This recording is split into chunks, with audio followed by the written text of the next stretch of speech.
أعوذ بالله من الشيطان الرجيم. بسم الله الرحمن الرحيم. اللهم صل على سيدنا محمد الفاتح لما أغلق والقاتم لما سبق ناصر الحق بالحق والهادي إلى صراطك المستقيم وعلى آله حق قدره ومقداره العظيم. وبعد، السلام عليكم ورحمة الله تعالى وبركاته. yau Asabar 11 ga watan tara shekaran 2021, a yayin da muke zaman karanta falalan ahlul baiti ko kuma rusa hadisai na ƙarya da tafsirai na ƙarya domin kare mutuncin Allah da na annabi da na ƙur'ani. A ƙarƙashin wannan ƙungiya mai albarka, ƙungiyar kare martaban manzan Allah da ahlul baiti da sahabban da suka bi manzan Allah da ahlul baiti, ƙungiyar Safinatun Najati Foundation Asnaf. Kamar yadda aka sani, muna cikin kawo wa'yansu hadisai da karatuttuka waɗanda suka taɓa matsayin Allah, waɗanda suke naƙasa darajan Allah ta hanyar bashi waɗansu siffofi waɗanda ba su dace da shi ba. To idan mun gama wannan, za mu kuma duba irin hadisai da aka kawo domin rusa martaban ƙur'ani da sauransu. To yanzu za mu duba karatu game da inda aka ce Allah ya daidaita akan al'arashi, ya kwanta, ya ɗora ƙafansa guda akan guda, yana kwance akan al'arashi. Inna lillahi wa inna ilaihi raji'un. Waɗannan siffofi ba su ne siffofin Allahu Rabbul Alamina ba, siffofin halittu ne ake ba Allah, domin mutane su kasa sanin wane ne Allahnsu a zukatansu. Mutane su rinƙa sawwara Allah da wani ɗan Adam, kuma Allah ya gaya mana laisa ka mithlihi shay'un, babu wani abu wanda ke kama da Allah, kuma ya gaya mana ya ce walam yakul lahu kufuwan ahad, babu wani kini ga Allah, mana babu wani, ba wani wanda yake kama da Allah, babu shi. To amma sai a ɗebo wasu siffofin masu gaza na ɗan Adam, kuma sai a ce wannan ɗin shi ne Allah. Kun dai tuna irin karatuttukan da muka yi a baya game da Allah halitta abin nan, halitta annabi Adamu da Allah da siffan Allah ɗaya ne, tsawonsu ɗaya, kominsu ɗaya, na ganin a ƙwauri ne suka bambanta, domin an gan shi an kasa gane shi sai da ya buɗe ƙwaurin shi aka gani. To wannan gaba ɗaya zagi ne ga Allah, cin mutunci ne ga Allah. Wa'yannan siffofi ba siffofin Allah ba ne, Allah bai siffanta kansa da wa'yannan siffofi ba. Subhanahu wa ta'ala amma ya sifhul wasifun. Akwai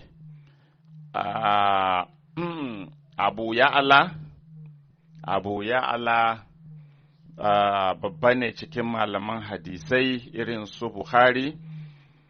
To a cikin littafinsa ibtalu tawilati li akabari sifati, wai lalata tawiloli game da hadisan siffofi, mana in ka ji an ce Allah gashi can yana tafiya, to ka san kawai yana takawa ne a ƙafafuwansa yana tafiya, ba a buƙatan tawiloli in ji wannan littafi kenan, sunan littafin kenan.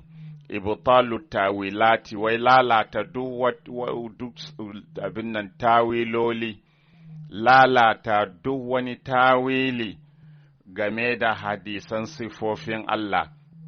Son an ce ya ɗora ƙafa ɗaya akan ɗaya, to kawai ka san yadda kake ɗora naka akan yadda kake kwanciya, ka ɗora ƙafa ɗaya akan ɗaya, ko ka zo ka zauna akan kujera ka ɗora ƙafa ɗaya akan ɗaya, to shi ma haka yake, bai buƙatan tawili in ji wato sunan littafin kenan, juz'i na 1 shafi na 188.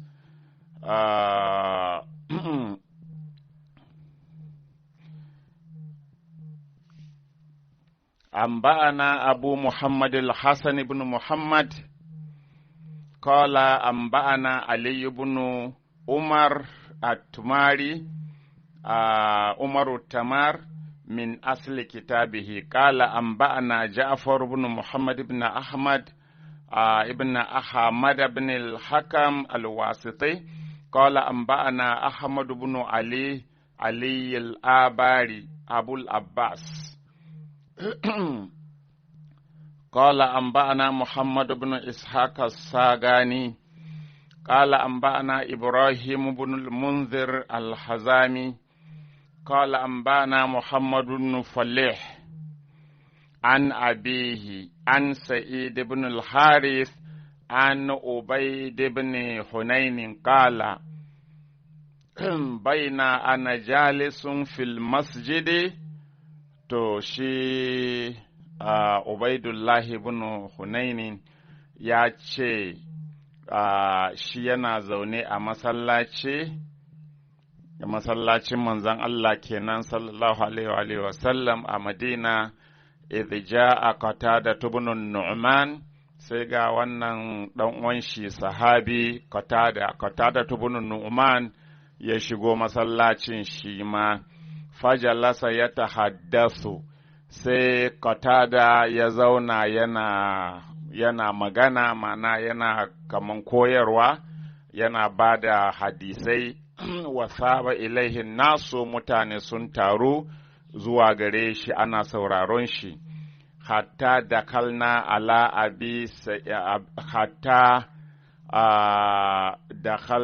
ala abi sa'idin, har dai da ya gama na ganin sun tashi sun je gurin Abu Sa'id, fawajadnahu mustalqiyan, sai muka same shi yana kwance, mana ya kishingida, rafi'an rijlahul yumna alal yusra, ya ɗora ƙafansa na dama akan na hagu.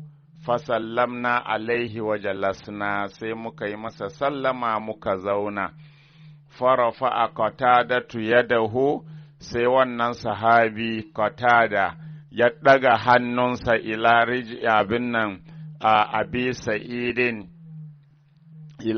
abi sa'idin, sai ɗaga hannun shi, fakarasaha korsatan shadida, ya ɗaga hannunsa yadda ki kafan Abu Sa'idin, wanda ya yi wannan kishingida, ya ɗora ƙafa ɗaya akan ɗaya. To sai Qatada ya bugi ƙafan Abu Sa'idin da ƙarfi, faƙala Abu Sa'id, sai Abu Sa'id ya ce, Subhanallah ya akhi, ya ce, Subhanallah ya kai ɗan uwana, auja'atani, ka cutar da ni, ka ji mini ciwo, ka cutar da ni. Ƙala, sai Qatada ya ce, za ka arattu, dama na so ne in cutar da kai ɗin. Inna Rasulallah sallallahu alaihi wa sallama ƙala, saboda manzo Allah sallallahu alaihi wa alihi ya ce, in ji Qatada kenan, bayan ya bugi Abu Sa'id, sannan kuma sai yake masa bayani abin da ya sa ya buge shi, kuma ya buge shi ne don ya ji zafi, amma abin da ya sa ya buge shi a ƙafa ya ce saboda manzon Allah sallallahu alaihi wa sallama ƙala ya ce, inna Allah lamma qada khalqahu istalqa, wai lallai lokacin da Allah ya gama halittunsa to sai ya zo ya kwanta. Bayan ya gama halittunsa, kun san abin nan, walaqad khalaqna as-samawati wal arda wa ma bainahuma fi sittati ayyamin. Allah ya ce ya halicci sammai da ƙasa da duk sauran halittu a kwana 6. To shine Yahudawa suka ce da ya gama halitta a kwana 6, to sai ya zamanto tunda ba ƙaramin aiki yayi ba, ya gaji. To da Allah ya gaji sai ya huta ranar Asabar. To su kuma Nasara suka ce ranar Lahadi ya yi hutun, shi yasa Yahudu suke hutu ran Asabar, Nasara kuma suke hutu ranar Lahadi. Shi ne mu duk aka tattara mana da na Yahudu da na Nasaran duka aka jirga mana. To shi kenan dai Yahudu sun ce ya yi hutu, Allah ya huta saboda ya gaji, to ya huta ranar Asabar. Nasara sun ce a ya huta ne ranar Lahadi. To yanzu kuma gashi mu an kawo mana cewa sai cewa shi Allah bayan da ya gama halittunsa istalqa, sai ya zo ya kwanta, thumma rafa ihda rijlaihi alal ukhra, sannan ya ɗaga ƙafansa ɗaya ya ɗora akan ɗaya.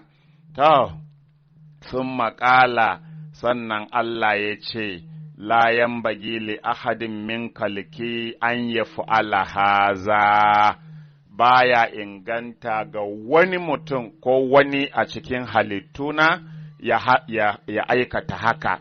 Mana bai halatta ga wani cikin halittun Allah, kalki halitta na ko, bai halatta ga wani halitta na ya ɗora ƙafansa ɗaya akan ɗaya. Kun ga zaman hutu ne ai, ko kuma kwanciya ne irin na hutu. To shi kuma Allah Ƙur'ani ya ce mana walaqad khalaqna as-samawati wal arda wa ma bainahuma fi 6 ayyamin wa ma massana min lughub.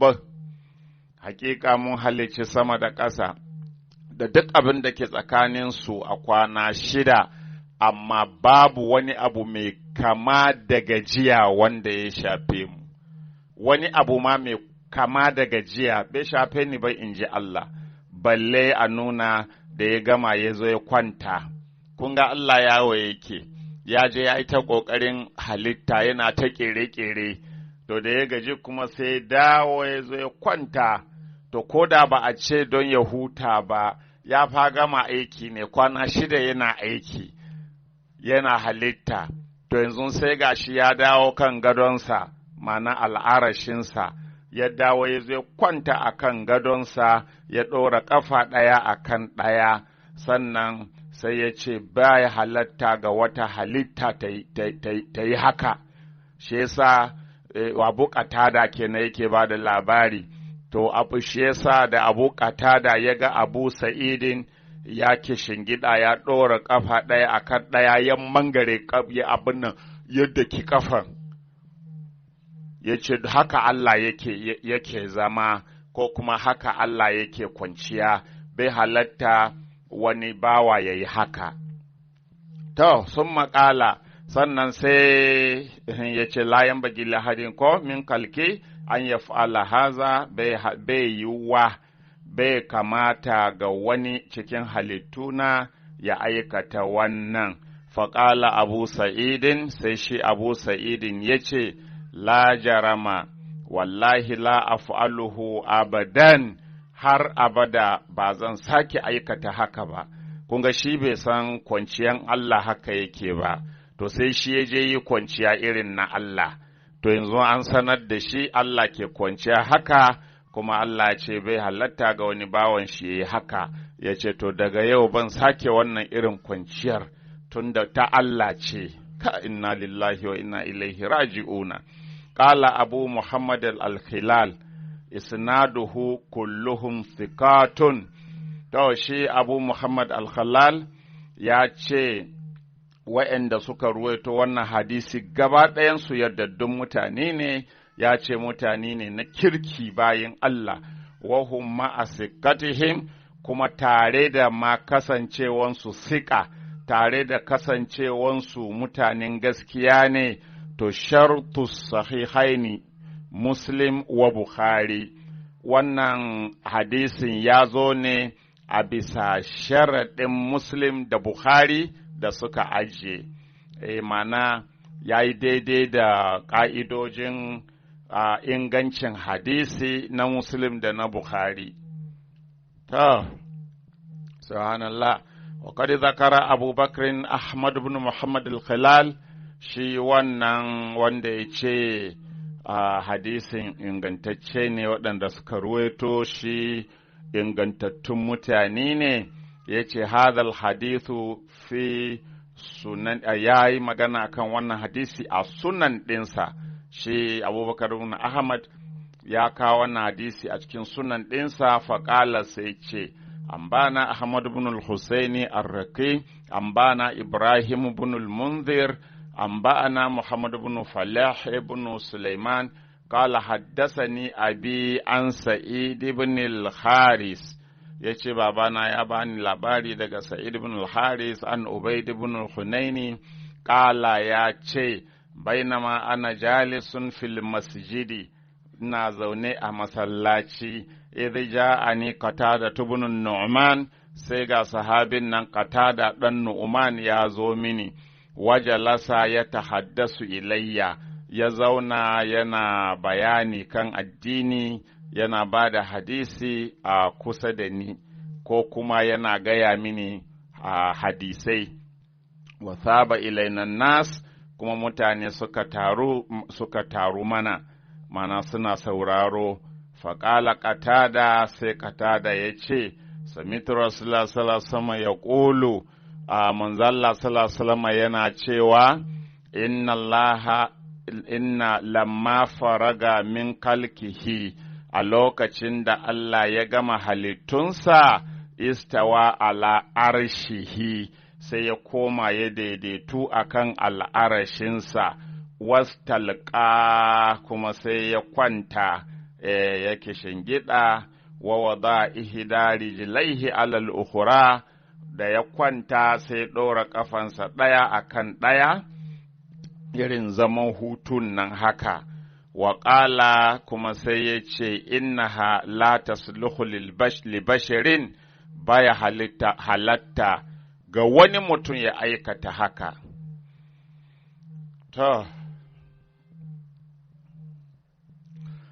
To sai ya ce ilam anna hadal khabara yufidu ashiya'an, wannan hadisi da aka kawo yana abin nan yana fa'idantar da al'amura da yawa.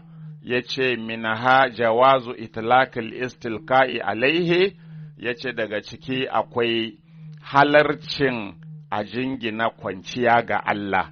Ya halatta ka ce Allah ya zo ya kwanta, ko ya kishingida, ya ɗora ƙafan shi ɗaya akan ɗaya, irin kwanciyar hutun nan.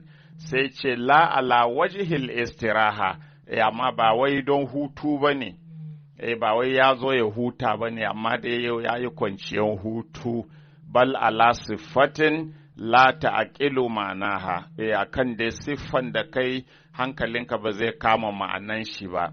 Wa anna lahu rijlaini, kuma wannan hadisi ya nuna Allah yana da ƙafafuwansa biyu, kama lahu yadani, kama yadda yake da hannaye biyu, wa annahu yadau ihdahuma alal ukhra, kuma yana ɗora ɗaya akan ɗaya, ala sifatin lana kiluha, a siffan da hankalinmu bai kamawa. Gaskiya ko ni hankalina bai kama ba. Rabbul izzati, ilahul aliha, rabbul ibad, rabbul alamin, Allah mahaliccin sama da ƙasa da duka abin da ke ƙarƙashinsu, Allah wanda babu wanda ya halicce shi, babu wanda ya haife shi, ba bai da farko bai da ƙarshe, shi ne ake siffantawa da irin wannan sifa, ya gama halitta sai ya zo kan gadon shi al'arashinsa ya zo ya kwanta, ya ɗora ƙafa ɗaya a kan ɗaya, kuma ya gama aiki ne ya zo wannan kwanciyan. Sannan kuma aka ce ba don hutu ba ne, kun ga ƙoƙari ake a cusa mana aƙidan Yahudu da Nasara wanda suka ce da Allah ya gama halitta ya gaje sai ya zo ya huta, ya yi hutun kwana guda, ya yi hutun yini guda. To shi ne nan ake ƙoƙarin a cusa mana muma, aka ce da Allah ya gama halitta sai ya zo ya kwanta akan al'aran shi sai ya ɗora ƙafa ɗaya akan ɗaya, waya ma ba don gajiya ba ne. To yaya ma har kasan zatin Allah, yaya kasan yanda zatin Allah yake, har kasan yanda ya kwanta, har kasan ka inna lillahi wa inna ilaihi raji'un. Allah sawaka. To dole dai mu yi wannan karatun saboda masu yawan sauraron masu karatuttuka za ku ji ana ta kawowa, wanda har da ma waɗanda ba musulmai ba yau suna kawo irin wayannan hadisai su ce ga Allah musulmai. To, tunda muna cewa Allah da suke bauta ma sifofin da suke bashi ba daidai ba ne, mu ma sai su turo irin wayannan su ce ai gashi kuma Allahnku, Allah ne mai kwanciya, Allah ne mai to wai. To akwai Abubakar ibn Abi Asim al-Khalal, to shi ma ya kawo wannan bayani kamar yadda muka yi bayani. To gashi wasaba ilainan nasu, mutane suka taru gare mu suka kewaye mu, faƙala katada, sai katada ya ce samitu rasulullah sallallahu alaihi wasallam ya ƙulu inna Allah lamma faraga min kalkihi istawa ala arshihi, ya daidaitu akan al'arashinsa bayan ya gama halittunsa, wastalqa ya kwanta, wa wada ihda rijlaihi ala al-ukhra, ya dora kafansa daya akan daya, wa qala innaha la tasluhu li basharin, kuma yace wannan irin kwanciyan bai halatta ga wani mutum, bai halatta ga wani mutum.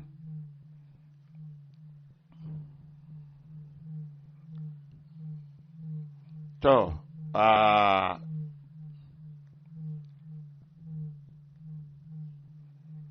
sannan akwai Ibn Utaymin,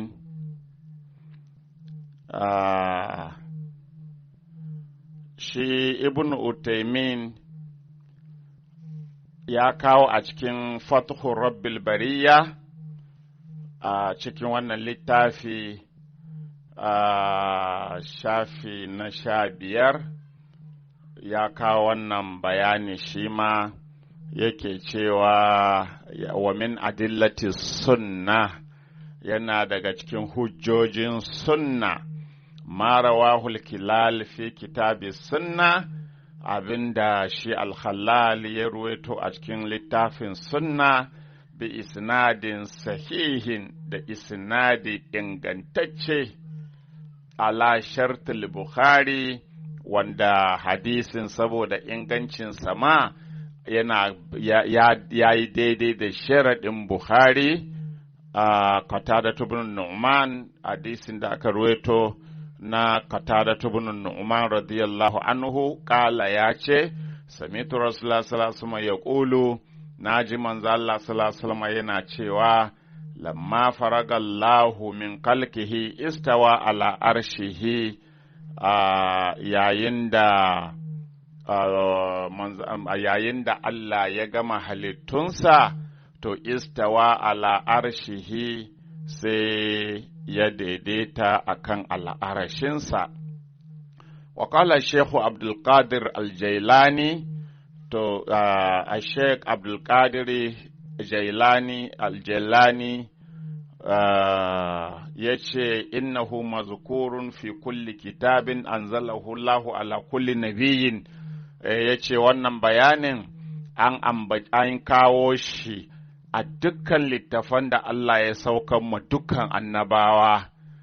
Da Allah ya gama halittansa sai ya je ya kwanta akan al'arashi ya ɗora ƙafan shi ɗaya akan ɗaya. An ce a Sheikh Abubakar a Sheikh Abdulkadir shugaban Qadiriyya kenan, a Sheikh Abdulkadir Al-Kailani wa Jailani, an ce ya ce, abin ya zama an ce ya ce, to an ce ya ce wannan magana an ambace shi a dukkan littafan da aka saukar ma dukkan annabawa. Allah da ya gama halitta ya je ya kwanta akan al'arashi ya ɗora ƙafa ɗaya akan ɗaya. To, kun ga in za su yi ƙarya in ba sun ɗaya bayan Allah ba za a yadda ba, sa duk sai a sussirka da su. To shi kenan ƙalal halal ko kuma shi a Sheikh Abdulkadir Kailani wa Jailani ya kawo maganan a yanda ya gan shi a su Buhari da sauransu, ko kuma an ɗauko shi an saka a ciki don mutane su yarda. To, gashi nan dai saboda arifi ne ya san Allah. To, amma an ce ya ce wannan magana haka take, duk annaba ma da suka wuce haka aka gaya musu a littafansu. To, ka gani, mu Allah ya taimake mu ba gaya mana ƙur'aninmu ba. To, ka gani, mu Allah bai gaya mana namu ƙur'anin ba, bai ce shi ya kwanta kan al'arashi da ya gama halitta ba, abin da ya gaya mana ya halicci sama da ƙasa da abin da ke tsakaninsu a kwana 6 wa ma masana min lugub, kuma abin da ya kama da gajiya ma mu bai shafe mu ba in ji Allah. So ba ma maganan kwanciya da ɗora ƙafa kan ɗaya akan ɗaya. Da haka wannan magana, wannan hadisi ba gaskiya ba ne, kuma jingina shi da a Sheikh Abdulkadir Kailani wa Jailani ba gaskiya ba ne. Kawai dai an kawo shi don bayin Allah su yarda da maganan. Wannan magana ba gaskiya ba ne, mu ba haka Allahnmu yake ba. To, na'am,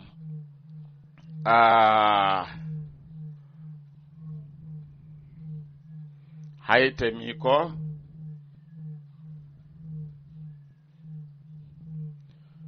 To, shi kenan sai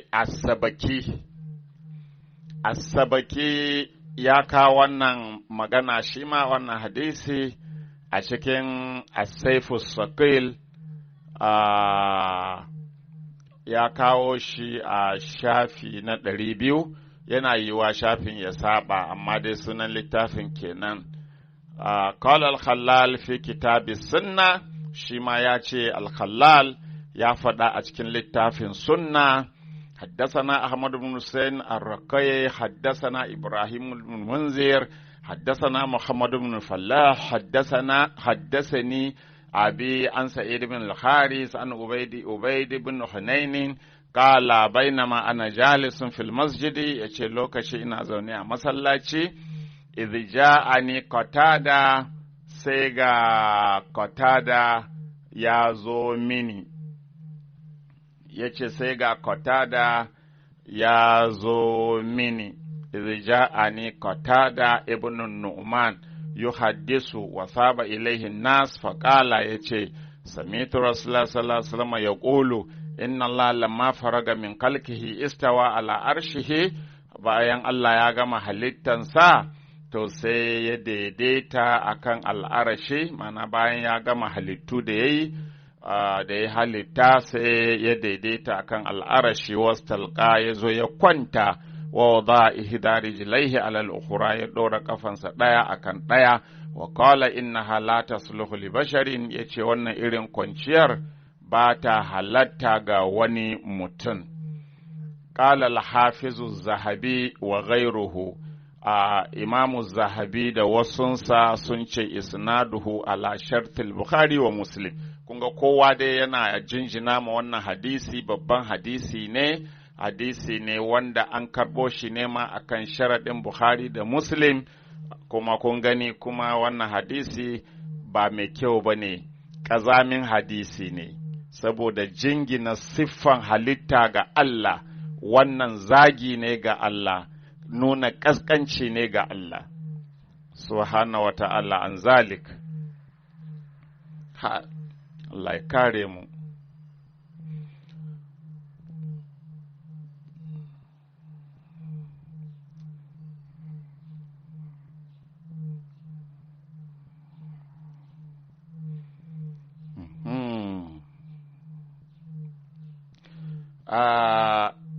Haitami shi ma dai ya ce inna Rasulullah sallallahu alaihi wasallama kala manzala katada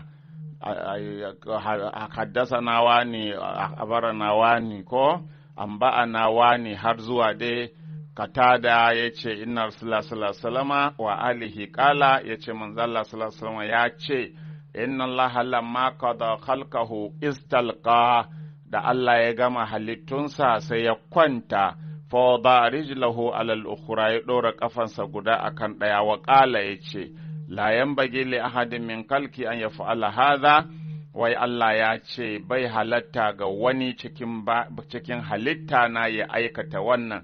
Faƙala Abu Sa'idin, sai Abu Sa'id ya ce wallahi la af'aluhu abadan, ya ce wallahi ba zan ƙara yin haka ba har abada. Kuma aka bi na wannan hadisi za a buge kafafuwan mutane da yawa. Idan mutane suna irin wannan zaman, mutum ya zo ya zauna akan kujera ya ɗauki kafa ɗaya ya ɗora akan ɗaya, ko ya zo ya kishingida ya ɗora kafa ɗaya akan ɗaya, ko kuma ya zo ya kwanta da baya ya ɗaga abin nan bayansa da matashi ya ɗora kafa ɗaya akan ɗaya. To ka gani malamai sai su dinga bi kenan unguwa duk wanda ya wannan kwanciya a buge kafansa, yanda Abu Qatada ya yi, kun ga sunna ne yin haka. Wallahi in wani ya buge ka a baki, gobe baka taɓa wani.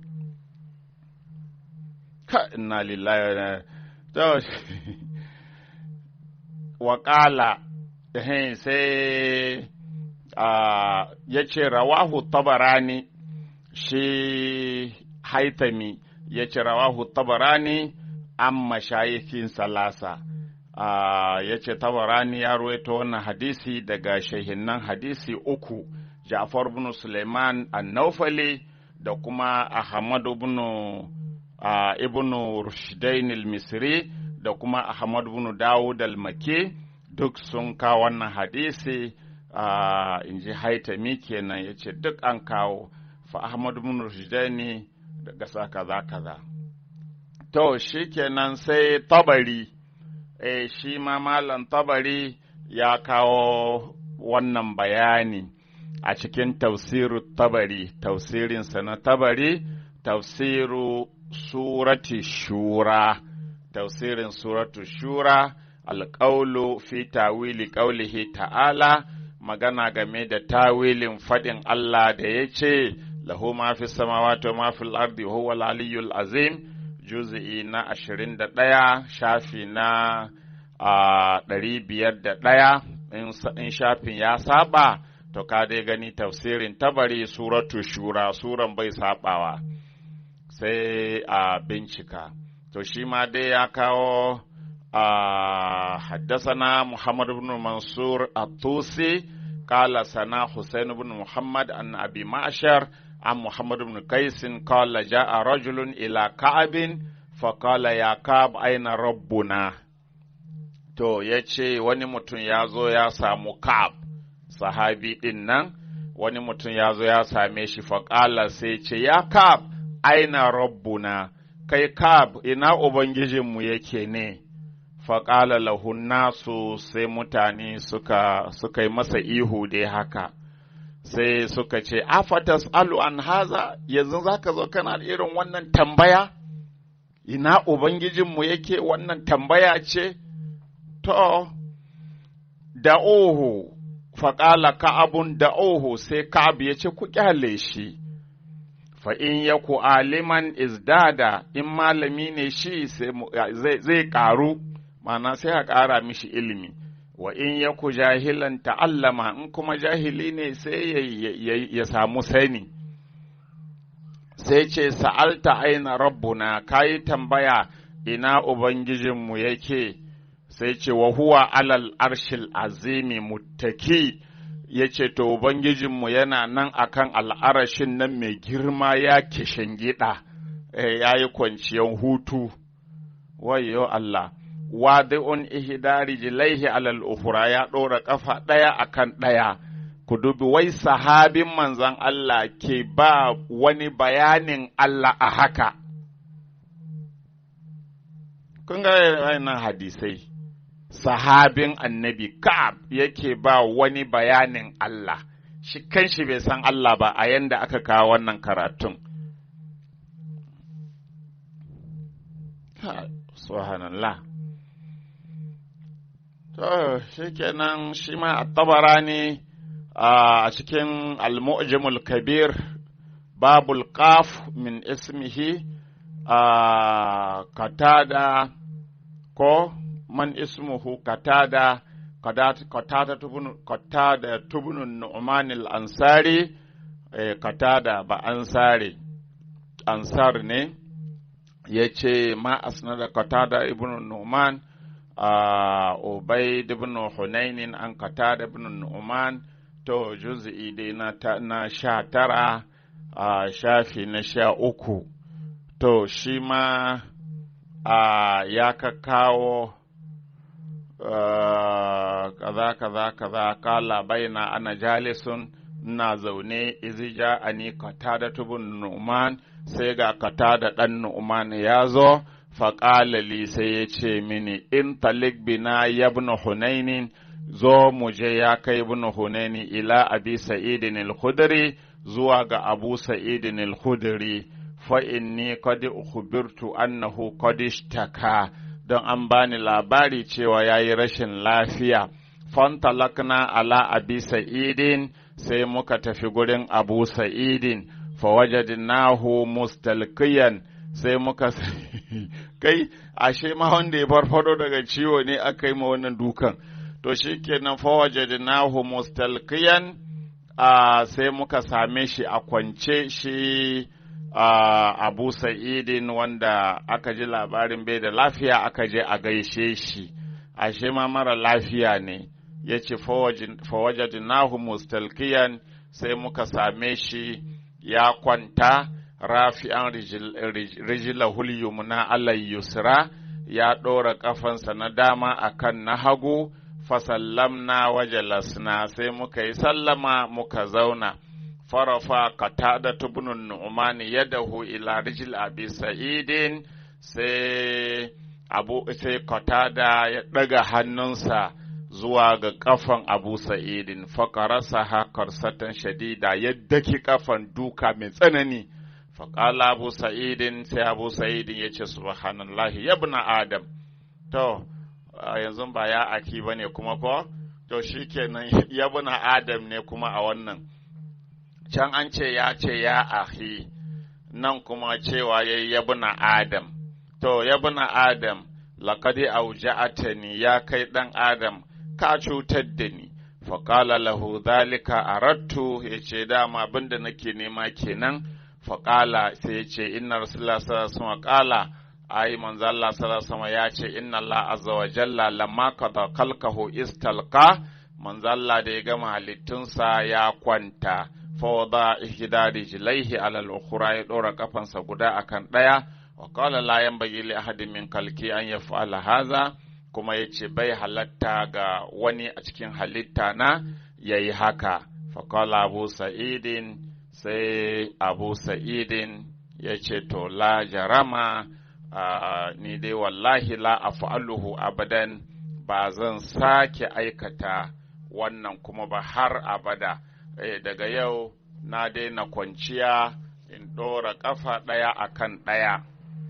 To jama'a, kun dai ji tun daga farko irin yanda muka yi ta kawo irin hadisai, kuma ma tacewa nake na zuzubar da wasu da yawa irin waɗannan munanan hadisai da ake jingina ma Allah subhanahu wa ta'ala, to har dai zuwa ga inda Allah ya kwanta ko akan al'arashi ya ɗora ƙafansa ɗaya akan ɗaya. Subhanallah, subhanallah. Subhanallah. To, al'arashin Allah fa kar mu manta, al'arashin Allah a sama, girman da sama take da ba mu iya kwatanta shi, domin duk tarkacen nan da ke sama, su rana ne, su wata, su waye. Na farko dai in muka ɗauko rana, ku dubi rana a sama, in tana sama, ka ga irin filin da ya saura, za ka ga rana kamar tabo a sama, ‘yar ƙanƙanwa ce a sama, to ita ranan nan fa da muke ma wannan kallon, ta fi duniya girma so miliyan 1 har da rabi. Idan za a gutsura rana guntu har a samu abin nan miliyan 1 mana 1000 gida 1000 har da 500,000 1000 so 1000 da kuma abin nan 500,000 kashi ɗaya tak shi ne girman duniya, rana ma kenan rana. To balle kuma rana ƙaramar halitta ce a cikin wasu halittun da ke sama. Sannan saman nan a haɗa da ƙasa, da ranan da tarkacen da ke cikin saman, da ƙasa, da mu da ke ƙasa, da duk halittun nan kakaf a tattara su, duk halittan Allah an tattara su gaba ɗaya, har da ita saman kanta tana cikin kursiyu. Kursiyu ma'ana kujera, kursi halitta ce ta Allah. To wannan kujeran ta haɗiye dukkan sauran halittu, har da sama da tarkacenta da ƙasa da kowa ma ana cikin kursiyu. Sannan kuma al'arashi ya haɗiye kursiyun, so da kowa da komai da duk saura kowa ma har da kursiyun ana cikin al'arashi ne. To ashe girma al'arashin nan bai da misali, ko? To yanzu sai aka ce ga Allah can a kwance akan al'arashin. Sannan Allah nan fa an ce tsawon shi zira'i 60 ne, tsawon annabi Adamu. Kun gani? Oh, subhanallah. Wannan zai tabbatar muku ƙarya ake yi, Allah ya fi ƙarfin ya je ya kwanta akan wata halittarsa. Allah ya fi ƙarfin ya je ya zauna akan wata halittarsa. Allah ya fi ƙarfin a siffanta shi da siffofin halittu. Ya kwanta ya ɗora ƙafa ɗaya akan ɗaya, wannan siffa ne na halitta, kuma laisa ka mithlihi shay'un. Malaman nan kaman ba su karanta Qur'ani. To yanzu kun daji yanda suka yi bayanin Allah, kuma mun ƙaƙƙaryata ba gaskiya bane, wannan abin nan na ƙasa daraja ne na Allah subhanahu wa ta'ala an zalik. Bayan Allah da aka yi ma irin wa'yannan abin nan, aka ba wa'yannan siffofin da ba su cancance shi ba, to ƙur'ani ma bai tsira ba. Dama na faɗa mun gama da wannan, za mu duba irin hadisai da aka kakkawo domin rusa ƙur'ani, saboda malamai ne na musulunci.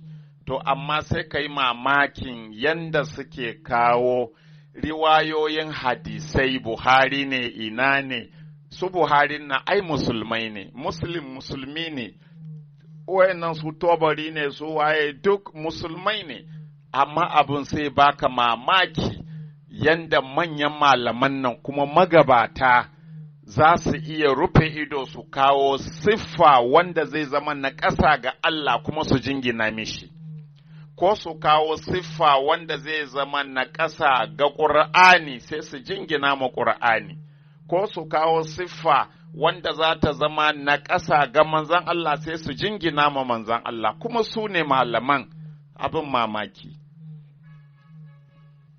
To, Allah ya sawwaka. To, akwai da yawa waɗanda suke jifan ƙur'ani da kalman ƙur'ani bai cika ba, ƙur'ani ya naƙasa, ƙur'ani abin nan an cancanza, an yi kaza, duka dai maganganu ga sunan kuma hadisai ake kawowa. Cikin waɗanda ma suke faɗin irin waɗannan maganganu, za ka ga akwai hadda manyan sahabbai ma an ruwaito cewa akwai manyan sahabbai waɗanda suke da wannan aƙida na ƙur'ani bai cika ba da sauransu. Cikinsu akwai Ibn Mas'ud ko kuma waɗanda suke ganin ana karanta ƙur'ani ko kuma wasu wurare a ƙur'ani bayan da suka sauka ba, ko kuma a wasu ayoyi ba su cika ba an ciccire su a ƙur'ani.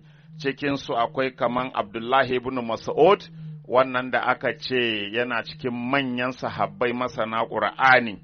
To, Abdullahi ibn Mas'ud, akwai Aisha, matan manzon Allah sallallahu alaihi wa sallam, ita ma tana ganin ƙur'ani bai cika ba. Wa ibn Abbas, an ce ibn Abbas shi ma yana ganin ƙur'ani bai cika ba, da dai waɗanda abin nan suka yi koyi da wannan aƙida tasu a ciki daga cikin abin nan tabi'ai da sauran dai mutane waɗanda su suna ganin ai ƙur'ani an cire wasu abubuwa da sauransu. To kun ga idan ma kafin ma mu yi nisa, musulmi ba ma sahabbai ba, musulmi ma yaya zai yi wannan tunani? Kai musulmi ne ma ordinary ba wai kai sahabi ba ne ko wani tabi'i, yaya za ka iya wannan tunani bayan ka yi imani da Allah, kuma ka yi imani Allah in yayi magana baya saɓawa, kuma kana da sanin a ƙur'ani Allah ya ce, inna nahanu nazzalna dhikra wa inna lahu lahafizun, mu muka saukar da ƙur'ani kuma wallahi za mu kare ƙur'ani. Kana da wannan imani, kuma sai a ruwaito hadisai a gaya maka ƙur'ani bai cika ba, kuma sai ka ɗauka, sai ka gaskanta hadisi ka ƙaryata ƙur'ani. Shi yasa muke wannan yakin, yanda mutane suke ɗaukan magana hadisi fiye da ƙur'ani, suna ganin Buhari ya fi Allah, suna ganin littafin Buhari ya fi ƙur'ani inganci. Wannan shine yaƙinmu. Allah ya yi magana, amma Buhari ya ce ba haka ba ne, shi kenan sai a saki na Allah ɗauki na Buhari ko Muslimu ko wani Tabari. Da wannan shine fafutukan da muke ta yi. Wayyo Allah. To, kafin mu shiga cikin karatun sosai, akwai za mu ga kaman shi abin nan, wa'yannan duka da sahabban da aka kawo suke faɗin ƙur'ani bai cika ba, wa'yanda aka ce sun ce ƙur'ani bai cika ba, da ma duk wani wanda ke da wannan ƙoƙarin, duk makirci ne kawai na Yahudawa, Yahudawa ne kawai suke amfani da irin wa'yannan hadisai domin su rusa addinin Musulunci, amma kuma Allah mai girma da ɗaukaka ya karya su, ba za su taɓa cimma burinsu ba, yuriduna liyutfi'u nurallahi bi afwahihim, wallahu mutimmu nurihi walau karihal kafirun. Suna ƙoƙari yanda za su abin nan, yanda za su bisar da hasken Allah kuma da bakunansu. Haddasana, akhbarana, anba'ana, duka a yi ta zubo su don kawai a yaƙi Allah da ƙur'ani da manzan Allah. To, ba za su yi nasara ba, yuriduna liyutfi'u nurallahi bi afwahihim, suna nufin su bisar da hasken Allah da bakunansu, duk anba'ana, to wallahu mutimmu nurihi, kuma Allah mai cika haskensa ne walau karihal kafirun, ko da kafirai ba haka suka so ba, Allah zai cika haskensa, ko sun yi amfani da musulmai Allah zai cika haskensa. Za ku ga alhawarizmi, kafin mu shiga karatu kenan, za ku ga shi hawarizmi kowa da ya san matsayin hawarizmi shi wannan sunan shi Abubakar Muhammad bin Abbas al-Khawarizmi, kowa ya san shi babban malami ne a cikin manyan malaman addinin musulunci kuma magabata. To za ku ji a lokacin da yake zagin Banu Umayya, mana yana suka ga Banu Umayya, saboda Banu Umayya har masu yabonsu akan kai matakin da za su ji ba su iya yabonsu kuma in dai mutum yana da sauran imani a zuciyarsa. Kun ga wayannan duk masoyansu ne, amma abu yakan kai inda in suka ga wani abin da suka yi na yaƙan manzan Allah ƙiri-ƙiri ba ma kakkaucewa, ba ma ɓoye-ɓoye, to kawai sai su ga ba su ma iya kare su kuma, to shi ne yana sukan Banu Umayya, sai yake cewa fama ƙadaru ala dafni hadisin min ahadisi Rasulillah sallallahu alaihi wasallama, ya ce Banu Umayya sun kasa, ya ce sun kasa binne kowane irin dukkan sun kasa binne wani hadisi daga hadisan manzon Allah sallallahu alaihi wasallam wa alihi, duk kirkira da aka yi ta yi, duk ƙaryayyaki da aka yi ta ce haddasana a khabarana Buhari ya ce Muslimu ya waye ya ce, hadisi dai na manzon Allah na gaskiyan yana nan an kasa binne shi, kuma na ƙaryan kuma kana karantawa za mu gane ƙarya ne, kuma mu gaya ma duniya da kuma dukkan waɗanda Allah ya fahimtar da su gane hadisai na ƙarya za su fallasa kuma su gaya ma duniya waɗannan hadisan ba gaskiya ba ne. To shi ne yake cewa ba su yi nasara ba, sun kasa binne Banu Umayya, sun kasa binne kowane hadisi daga manzon Allah sallallahu alaihi wasallama, tare da sun kawo nasu amma sun kasa binne na annabin.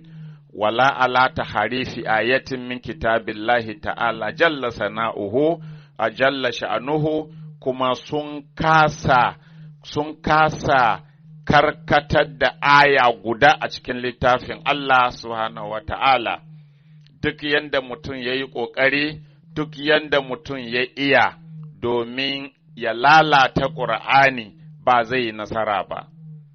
To, amma dole ne mu yi ta wannan bayanin, saboda yanzu haka ma maganan da muke yi za ku ganin kuna bin Facebook da sauran kafafai, za ku ga kafirai waɗanda ba musulmai ba sun taso, waɗanda ba musulmai ba musamman Kiristoci sun taso gadan-gadan, suna ƙwaƙwalo irin waɗannan karatuttuka suna tura ma ‘ya'yan musulmai game da abin da ke cikin littafai, kuma sai su ce, ai gashi abin da littafin musulunci ya ce, saboda Tabari ya ce Allah ai kaza ne, ko Tabari ya ce annabi ya yi kaza, ai Buhari shine, akwai ma wani wanda shekaran jiya na ji shi yake cewa Buhari shine littafi na biyu a inganci bayan Ƙur'ani, amma kuma ga abin da ya gaya mu Muhammadu, ga abin da ke cikin Buhari game da Muhammadu, irin dai wa'yannan bayanan, saboda yana da kyau musulmi ya san ƙaryayyakin da aka yi masa a cikin addininsa, don mutum ya yi addini mai tsafta, addini mai tsarki da izinin Allah. To, yanzu za ku ga kaman mana a shimfiɗan da nake kafin mu shiga karatun, za ku ga mutum irin Ibnu Hazm al-Andalusi. To, Ibnu Hazm mai al-Muhalla, kun ga dai ba ƙarami ba ne wanda yana cikin manyan malamai magabata, manyan malaman musulunci, wanda a musulunci ana ambatonsu, wa huwa al-faqihun naqid, kuma faqihi ne kuma mai naƙadi. To, amma duk da girman nan nashi, da wannan ilimin nan nashi, ya rarrajima mustanidan ila kitabillah, yana ganin jefe mazinaci isnadin shi daga littafin Allah ne. Shi yana ganin ai idan mutum ya yi zina ya taɓa aure a tone rami a binne shi ɗin nan ko ya aka ce ake yi, za a binne shi har wuya ne ko sai a yi ta farfasa masa kai har ya mutu. To, ya ce shi yana ganin isnadin shi daga littafin Allah ne, ma'ana akwai wannan karatun a cikin Alƙur'ani. Limara wahu bi isnadihi saboda hadisin da shi ma Ibnu Hazm ɗin ya ruweto ga isnadinsa an Ubay ibn Ka'abin, ma'ana isnadinsa zuwa ga Ubay ibn Ka'ab, ƙala ya ce, kam ta'udduna suratul ahzab, ayoyi nawa ne a suratul ahzab ana tambaya, ƙila lahu sai aka ce masa mana Ka'abu ke tambaya, ya ce ayoyi nawa kuke ƙirgawa a suratul ahzab, ƙila lahu sai aka ce masa salasan au arba'an wa saba'ina aya 73 ko 74, ƙala sai ya ce, in kanat latuƙari na suratul baƙara aw lahiya atwalu minha, sai ce to ai suratul ahzab da kuke cewa aya 73 ko da 4 nan to tana daidai ne da suratul baƙara a yawa ko ma ta fi suratul baƙara tsawo. To ina ka zubar da saura. Wannan irin magana ya fito daga manya-manyan malaman musulunci game da ƙur'ani, ma'ana suratul ahzabu an zubar da rabi an ɗauko rabi sun ɓata. Alƙawarin da Allah ya na kare ƙur'ani Allah ya kasa, inna lillahi wa inna ilaihi raji'un, subhanahu wa ta'ala an zalik. To wai ai ahzab yana daidai da baƙara ko ma ya mafi baƙara tsawo. Wa in kana fiha la'ayatul rajimi, saboda a cikin suratul ahzabu ma akwai ayan jefe mazinaci, wahiya yace kuma ga ayar ma zai karanta, idza zana shaykhu wa shaykhatu farjimuhu malbata nakalan min Allah wallahu azizun hakim. To kun ga na ƙarshen nan tunda aya suka yanko suka jona, kun ga yayi kama da aya. Amma iza zana shehu wa shaykhatu farjimuhu malbata, ya maka kama da ƙur'ani? Ya yi kama da ƙur'ani, amma wanda suka ɗauko aya suka jona da wancan, nakalan min Allahi wallahu azizun hakim, wannan bai maka kama da ƙur'ani ba? Daka wai wannan aya tana cikin ƙur'ani cire ta aka yi. Inna lillahi. To ƙala ibnu hazimin, sai ibnu hazim ya ce hada isnadun sahihun kashamsi, ya ce wa isnadin wannan hadisi cewa suratul ahzabi ta mafi suratul baqara yawa, yanke surorin ayoyin aka yi aka zubar, ya ce isnadin wannan magana ta fi abin nan ta fi rana ma inganci, sahihun ka shamsi ingantacciya ce kaman rana. Sun maƙala sannan ya ce walakin naha mimma nusiha lafzuha, ya ce amma dai wannan ayan jefe mazinacin nan tana cikin ayoyin da aka shafe lafazinta, ma'ana ayoyin da an ciccire su a ƙur'ani ba a karanta su kuma. Na lillahi wa baqiya hukumuha, amma hukuncin shi na nan, karanta shi ne ba a yi amma akwai hukuncin shi. Ina ne Allah, an cire aya a ƙur'ani? Suratul ahzabi yana daidai da bakara ko ma ta fi bakara tsawo, amma yanzu ga ta ‘yar gajeruwa, sauran sun ɓace. Allah kuma da ya alkawarin tsare ƙur'ani ina ya tafi, ko yana can a kwance inda kuka ce ya kwanta, bai tashi ko ba, balle ya san an yi haka? fa inna lillahi wa inna ilaihi raji'un. To wai da aka ayan jefe mazinata shi ma yana cikin waɗanda aka cicire, amma dai hukuncin yana nan, karatun ayan ne ba a yi.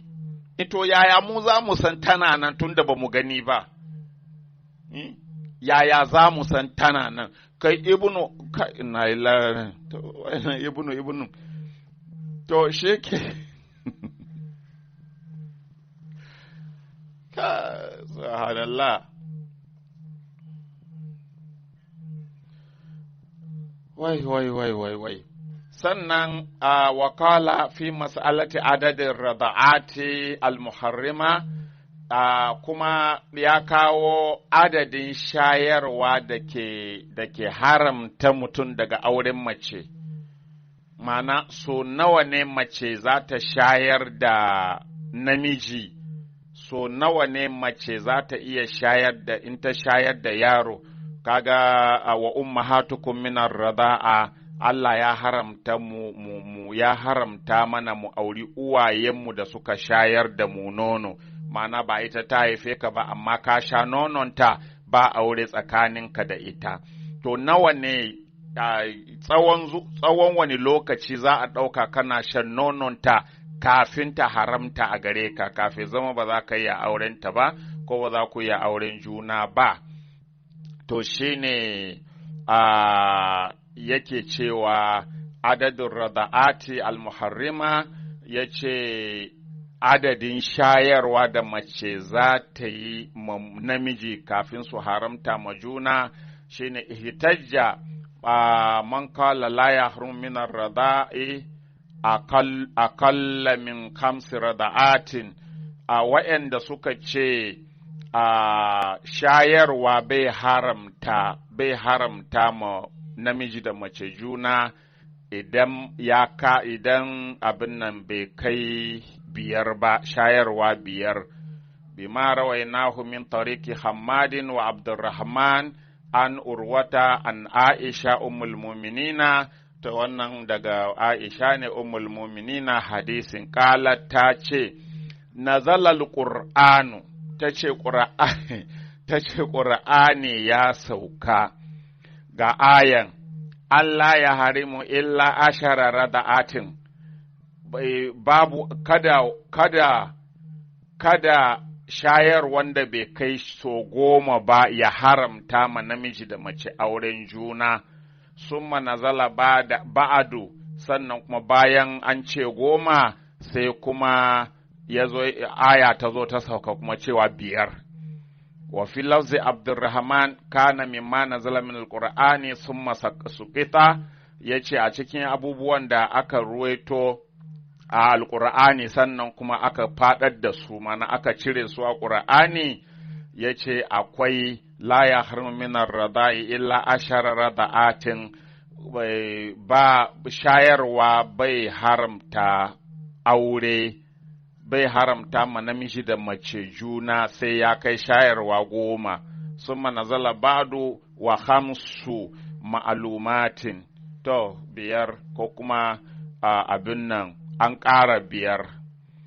Qalat, sai nana Aisha ta ce fatu fiye Rasulullah sallallahu alaihi wasallama, manzon Allah ya bar duniya, wa hunna mimma yukra'u min alqur'ani, wannan ayan tana cikin ayoyin da ake karantawa a Qur'ani. To mamanmu Aisha, da kina kusa da nayi tambaya, waye tunda bayan manzalla ya rasu ana karanta wannan aya na shayarwa, to waye zai cire ayan bayan manzalla, tunda mu dai ba mu gani ba Qur'ani, ba mu gani ba. Waye ya zo ya cire a gaya mana, muna da rigima da shi. Kuma kena na Aisha, tun da kin san akwai wannan aya a Ƙur'ani, sanda aka zo cire shi a Ƙur'ani me kika yi? Me yasa baki hana ba a matsayinki na matan manzo Allah? Sannan idan sahabbai sun cire aya a Ƙur'ani, ke me yasa ke zaki cire? Ki bar naki mana a zo a karanta. Sannan ka inna lillahi wa inna ilaihi to shikenan dai ta ce yana ciki amma an zo an cire yace ta ce kuma manza kun ga ba ma manzo Allah ne ya cire ba tun da shi manzo Allah kan ba zai cire aya Qur'ani ba bai yiwa qul ma yakunu li an ubaddilahu min tilqa'i nafsi in attabi'u illa ma yuha ilayya yace bai iya canza komai shi daga wurin shi yanda Allah ya kawo shi haka shi zai bar shi dole shi bai iya canza komai a ciki to amma gashi nan nana Aisha tana ba mu labari kafin nana Aisha ma Umaru ne ko ya kawo na jifa mazinaci to kuma gashi nana Aisha ta ce na shayarwa in ka je Buhari ma ka ga kazanta kala-kala wai nana Aisha matan manzon Allah ta zo da wani sahabi tana shigar da shi ɗaki ya sha nononta wai saboda ya iya shiga gurinta don su haramta ma juna. Ya za matan manzo Allah ta ciro nononta ta sama wani ƙato a baki saboda Allah. Sannan malamai su ce ba a magana ba a faɗi.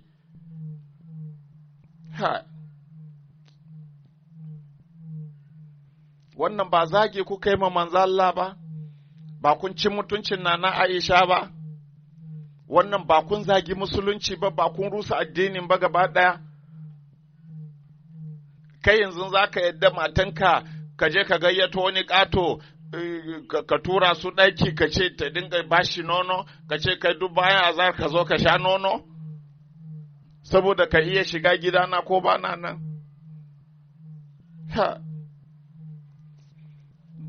Kai in gaskiya ne duk malamin da ya san hakan gaskiya ne ya yi mu gani don a yi koyi da shi. Ka samo wani ƙato ka ce ina so ko bana nan ka iya shiga gurin iyalina, ke zai ringa zuwa yana shan nononki kullum har kwana 10. Sannan sun zo haka tura ta ɗaki ta tura mishi nono a baki ya kama ya yi ta tsotsa. Har kwana 10 kai haka mu gani akaramakallahu. Ka gani sai a ce ka cika mai bin sunna. Duk sun san ƙarya ne amma ba dama kai magana su taso ga karnuka. Allah sawaka. Abin da kai ba za ka iya yi ba amma sai ka jingina ma annabinka. Kana ganin kafi ƙarfin ka yi haka amma annabinka sai ka jingina masa. Duk ƙazanta a yaɓa ma Allah, a yaɓa ma annabi, a yaɓa ma ƙur'ani. To, ta ce manzo Allah da ya bar duniya ana karanta wannan karatun, ito yaushe aka cire. Kun ga a zaman tana nan aka cire kenan, tunda har ta iya ruwaitowa cewa har manzo Allah ya bar duniya ana karantawa. Subhanallah. To, ƙala Ibnu Hazmin ya ce, wa hadhani khabarani fi gayati siha. Wai wannan hadisai biyu da aka kawo, jefe mazinacin nan da aka cire a Ƙur'ani, ayan da aka cire, da wannan aya na shayar da namiji, mace ta shayar da namiji, abin nan 10 shikenan sun haramta ma juna. Ya ce wa'yannan hadisan guda biyu fi gayati siha, wai ya kai mutuka a inganci. Hai, wayo Allah, wa jalalatu ruwati wa abin nan ruwati wa siqatihim da kuma girman darajan wa'yanda suka ruwaito hadisan da kuma abin nan kirkinsu masu gaskiya ne. Wala ya sau ahadan alkhuruju anhuma, ya ce ba wanda ya isa ya fita daga wayannan hadisan guda biyu ya ce ba haka ba ne. Summa naqala i'tirad alqa'il, sannan sai ga Ibn Hazm ya zo da abin nan masu i'tiradi ko abin nan wa'anda suke nuna hakan ba gaskiya ba ne. Kaifa yajuzu sukutu shay'in min alqur'ani ba'da mauti sallallahu alaihi wasallama. Ka gani masu hankali sun yi magana, suka ce ya zai a ce akwai abin da ya fita a Qur'ani bayan rasuwan manzon Allah sallallahu alaihi wa sallam fa inna zalika jurmun fil Qur'ani wannan ta'addanci ne, wannan shishigi ne ga Qur'ani. Fa atadhara ibnu hazm bi annahu mimma batala an yukutaba fil masahifi.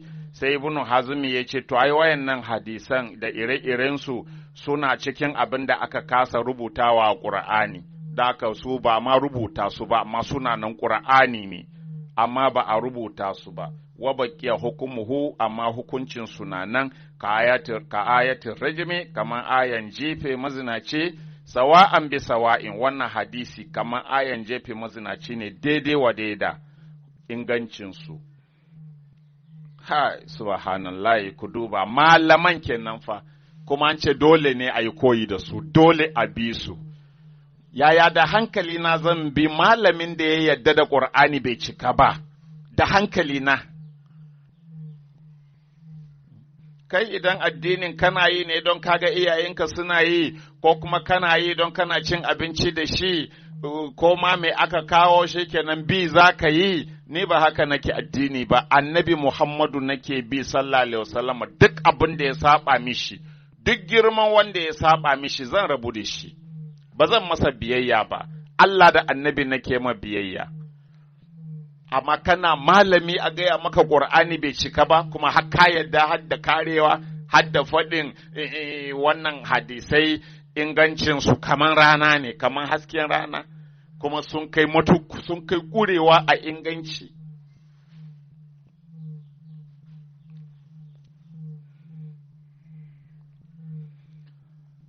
To, sannan akwai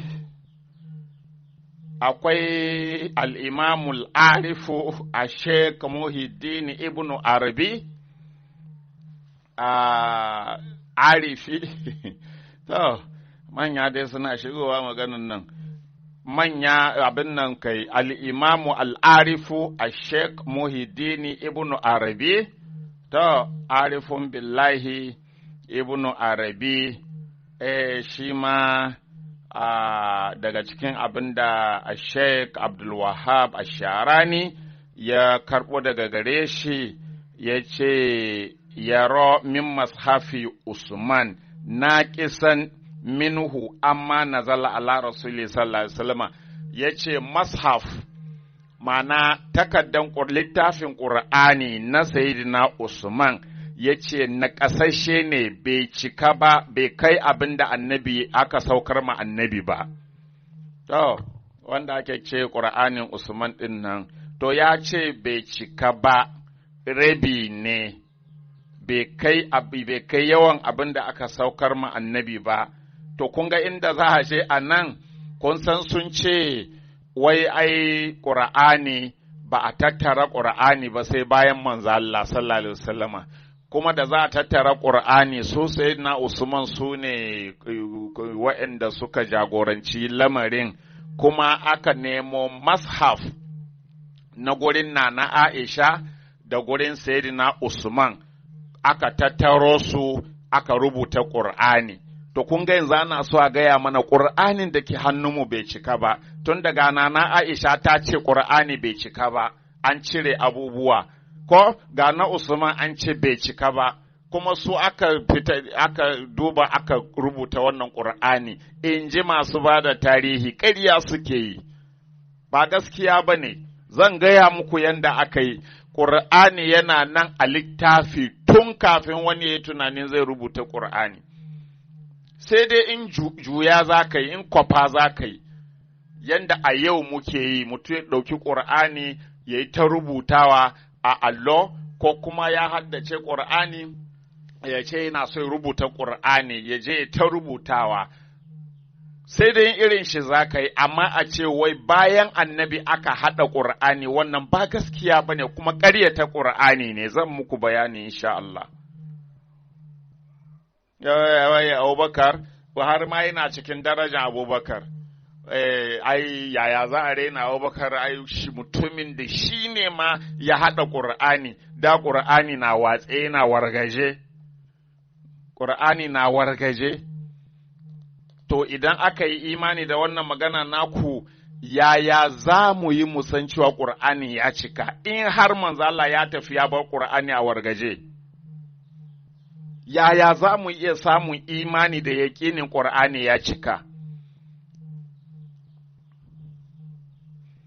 Ƙur'ani na nan cikakke kuma a cikin tsari a tsare yadda yau muke karanta shi tun manzo Allah na duniya yana nan a haka, kuma zan muku bayani insha Allah. Kawai ana neman mu mutum daraja tun da bai da shi sai a je a rusa manzo Allah, a rusa Allah, a rusa Qur'ani don kawai mutum ɗaya ya samu daraja, don Abubakar ya samu daraja shikenan sai a rusa Qur'ani, a rusa manzo Allah, a rusa Allah. Don faɗin Qur'ani na wargaje har annabi tafi barci a wargaje. Sai Abubakar ne ya zo iya haɗa kan Ƙur'ani, wannan ba ƙaramin zagi ba ne ga Allah da manzonsa. Allah ya sawwaka.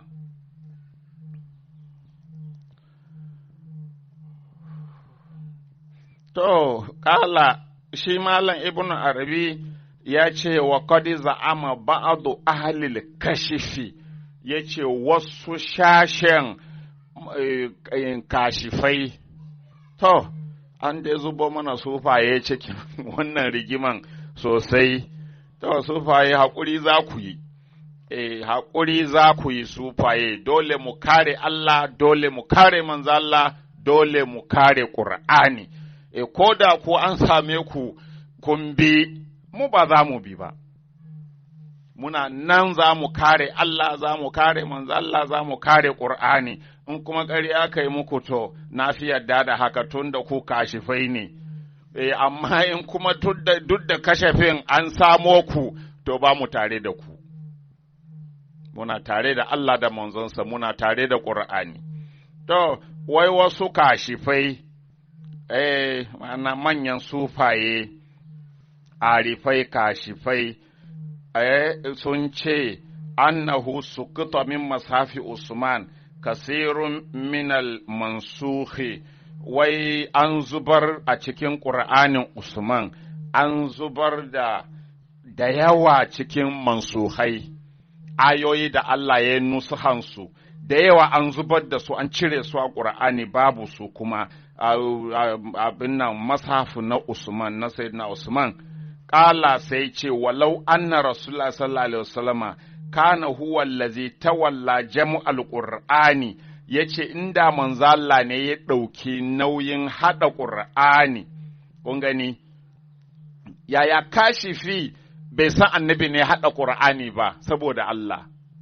Kashifi bai iya sanin annabi ne hada qur'ani ba saboda ana so Abubakar ya samu girma a ce shi ya hada qur'ani ko wani sahabi? Na magana ce an zagi sahabbai, yanzu a ƙaryata labarin sahabi ne haɗa ƙur'ani, Allah da manzonsa ne suka tattara ƙur'ani tun annabi na nan ƙur'ani na haɗe, shi ya fi tsafta ko kuma annabi ya kasa haɗa kan ƙur'ani sai da Abubakar ya zo ya haɗa, wanne ya fi tsafta ciki? To, ga dai Malam Kashifi ya ce, walau anna Rasulullah sallallahu alaihi wasallama kana huwa allazi tawalla jam'al qur'ani, wai inda manzo Allah ne ya dauki nauyin hada qur'ani, lawaqafna wa qulna, da mun tsaya mun ce haza wahadahu huwa allazi natluhu ila yawmil qiyama, da mun ce to wannan kawai shine za mu yi ta karanta har zuwa ranar kiyama. To amma tun da ba shi haɗa ƙur'ani ba, wasu ne suka haɗa ƙur'anin, shi yasa abubuwa da yawa sun zube a ciki. Ka gani dama inda za a je kenan, a gaya mana don an ce manzo Allah ne haɗa ƙur'ani, aka zo aka ce maka wasu ayoyi sun fita a ciki, ai ba za ka yadda ba. Sai aka ce manzo Allah ya tafi ya bar Qur'ani a wargaje, Abubakar ne zai haɗa kan Qur'ani, shi ma da zai haɗan sai da ya nemi taimakon su Usman, su Zaidu, su Salim, su wane ne ya tattaro su, an ce kwamitin mutum 7 aka tara, sannan aka zo aka rubuta Qur'ani. Shi kanshi bai iya haɗa Qur'anin ba, sai da aka yi tsinta-tsinta, aka tattaro mutane. to in an gaya maka wasu ayoyi sun kubce za ka yadda tunda ai mutane ne ba masu mai ba ne. Allah sawaka. Ƙala, to ya ci gaba da Ibnul Arabi ya ci gaba ya ce, walaula ma ya sabiku lilƙulubi da'ifa, ya ce ba don tsoron abin da zai gabata zuwa ga zukata masu rauni ba, mana ba don kada ya saka ma zukata masu rauni shakkan addini ba, wa wadu'ul hikimati fi gairi ahliha, da kuma mutum ya saka hikima ba inda ya dace ba, ba don wannan dalilan ba, labayyantu jami'a ma sukuta min masafi Usman, ya ce da shi ya yi bayanin dukkan ayoyin da suka zube a ƙur'anin Usman. Ya gani, yana tsoron kada ya raba ku da imaninku, shi yasa zai ɓoye, saboda ina gani wanda suka zube sun fi wanda ya saura. Kuma shi aka ɗauko aka haɗa wanda wai shi aka ɗauko aka haɗa wanda muke karantawa yau, kaga don dai ka yadda ƙur'anin ka bai cika ba. Inna lillahi wa inna ilaihi raji'un, subhanahu wa ta'ala an dalik. Wayo Allah. Ƙala ya ce, wa amma mastaƙarra fi mashafi Usman, falam yunazai ahadun fihi, ya ce amma abin da ya ragu, abin da ya saura a mashafi na Usman, ƙur'anin shi, wanda aka tattaro aka haɗa mana namu, ya ce abin da ya saura a ciki, a ba mai jayayyan cewa ba ƙur'ani ba ne, wanda suka zube a ciki ne dai aka rasa, amma sauran an san ayoyin ƙur'ani ne. Haza ma yarahu a Sheikh Ibn Arabi fi kitabihi, abin nan, wannan shine abin da Ibn Arabi ya kawo a cikin littafinsa Al-Futuhatul Makiyya. Yo Allah.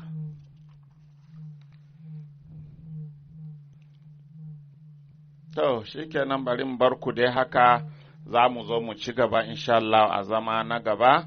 Allah kare mana imaninmu, Allah Ubangiji ya ƙara mana ganin girmansa, ya ƙara mana saninsa, Allah kuma ya ƙara mana yardansa, Allah ya ƙara kusantar da mu ga manzon Allah sallallahu alaihi wasallama, Allah kuma ya azurta mu da ganin girman Ƙur'ani da riƙo da Ƙur'ani da imani da Ƙur'ani. alfarman manzan Allah sallallahu alaihi wasallam wa ahli baitihi at-tayyibin at-tahirin. Assalamu alaikum wa rahmatullahi ta'ala wa barakatuh. Assalamu alaikum yan uwa masu albarka. Sako daga media team na Sharif Sheikh Adam. Akwai masoya masu tambayar mu akan nambar maulan mu Sharif Sheikh Adam, ta inda za su iya turo masa kumusi ko wani taimako nasu domin dafa a wannan kira. Kamar yadda Allah yake faɗi a cikin Alkur'ani, ya ayyuhallazina amanu in tansurullaha yansurkum wa yuthabbit aqdamakum. Allah yana cewa, ya ku wayanda kuka yi imani, in kun taimaki Allah, Allah zai taimake ku kuma zai tabbatar da dugaduganku. Number account din shine kamar haka: